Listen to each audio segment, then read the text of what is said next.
सत्ता, संघर्ष और विवाद। राजनीति एक ऐसी दुनिया जहां चेहरे पर मुस्कान होती है, लेकिन अंदर सत्ता की आग जल रही होती है। कुछ लोग राजनीति में सेवा करने आते हैं और कुछ लोग सत्ता को अपनी ताकत बना लेते हैं। आज की कहानी एक ऐसी महिला की जिसे करोड़ों लोग दीदी कहते हैं, लेकिन जिसके नाम के साथ विवाद, विरोध और आरोप भी हमेशा चलते रहे। ये कहानी है ममता बनर्जी की। कोलकाता की गलियों में पली बड़ी ममता बनर्जी बचपन से ही तेज स्वभाव की थीं। गरीबी थी, संघर्ष था, लेकिन उनके अंदर सबसे ज्यादा था गुस्सा। एक ऐसा गुस्सा जो सिस्टम के खिलाफ था, राजनीति के खिलाफ था और उन लोगों के खिलाफ था जो आम जनता को दबाकर रखते थे। धीरे धीरे यही गुस्सा उनकी पहचान बन गया। राजनीति की खतरनाक दुनिया। राजनीति में कदम रखते ही ममता ने समझ लिया था, यहां सीधा इंसान ज्यादा दिन टिक नहीं सकता। उन्होंने विरोध करना शुरू किया, सड़कों पर उतरना शुरू किया। धरना, प्रदर्शन, टकराव, हर जगह ममता सबसे आगे दिखाई देने लगीं। लेकिन राजनीति की दुनिया आसान नहीं थी। यहां दोस्त कम और दुश्मन ज्यादा बनते हैं। सत्ता पाने की जिद। समय के साथ ममता बनर्जी का एक ही सपना था, हर हाल में सत्ता तक पहुंचना। उन्होंने अपनी अलग पार्टी बनाई, ऑल इंडिया तृणमूल कांग्रेस। लोगों ने उनका मजाक उड़ाया, कहा ये महिला राजनीति नहीं समझती। लेकिन ममता चुप नहीं बैठीं। वो हर दिन और आक्रामक होती चली गईं।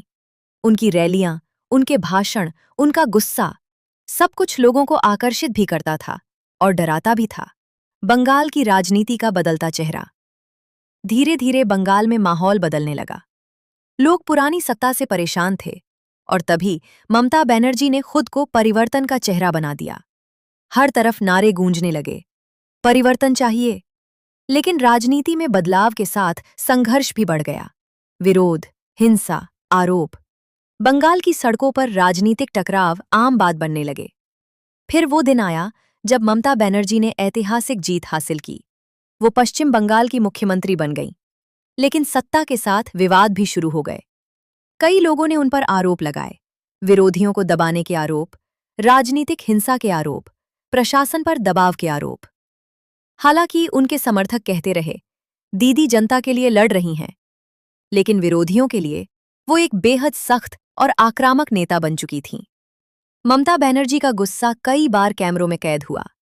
पत्रकारों पर नाराजगी, विरोधियों पर तीखे बयान, जनसभाओं में आक्रामक भाषण। धीरे धीरे उनका ये अंदाज उनकी पहचान बन गया। कुछ लोग इसे साहस कहते हैं, तो कुछ लोग तानाशाही स्वभाव। समय के साथ बंगाल की राजनीति पर सवाल उठने लगे। कई घटनाओं ने पूरे देश का ध्यान खींचा। विरोधियों का आरोप था, बंगाल में डर का माहौल बनाया जा रहा है।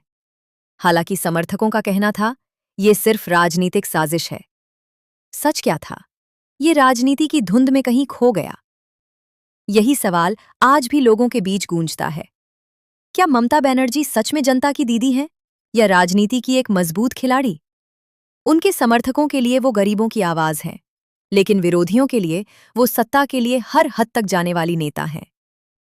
इतने विवादों के बावजूद एक बात कोई नहीं नकार सकता, ममता बनर्जी भारतीय राजनीति की सबसे मजबूत महिलाओं में से एक हैं।